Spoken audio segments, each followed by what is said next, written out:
Now, I don't mean to imply that these taxes are a perfect way to deal with externalities, but while they're not, they're a lot better than the command and control approach. In particular, the burden of knowledge on the government is much, much lower with corrective taxes than it is with a command and control approach.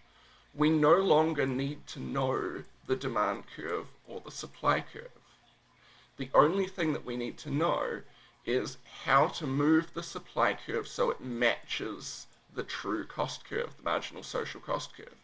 That is, we need to know the size of the externality, and we need to match the tax to the size of the externality. The nice thing here, though, is that if any of the other elements change, the supply curve, the demand curve, as long as we've got that tax per unit correct, the market will automatically update to the new socially optimal solution. For example, let's suppose the demand for power went up. So our new demand curve goes across here like so.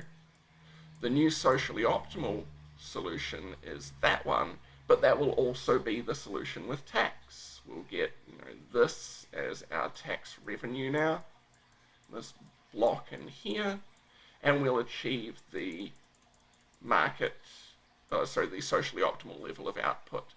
And so that'll be a big improvement over everything that we need to know with command and control. We don't need to go ahead and rewrite laws or anything. The market will just automatically update as long as we can get the size of that externality right. Now, I mentioned positive externalities before as being not quite as good for us to deal with as negative externalities. The issue here is that in order to deal with a positive externality, we want to increase the amount that's going to be produced, increase the amount that's going to be traded. But to do that, we need to encourage people to buy and sell more. We do that with a subsidy, but subsidies can be expensive, right? The government's got to pay for that subsidy somehow. So as an example of this, there's subsidies, say, for solar panels at the moment.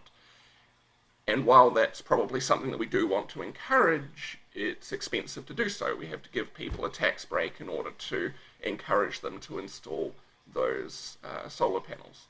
Other than that, they work just the same way as the corrective taxes. If we know that the benefit is a particular amount, the marginal external benefit, then we just match that up to the size of the subsidy and we'll get the right level of output.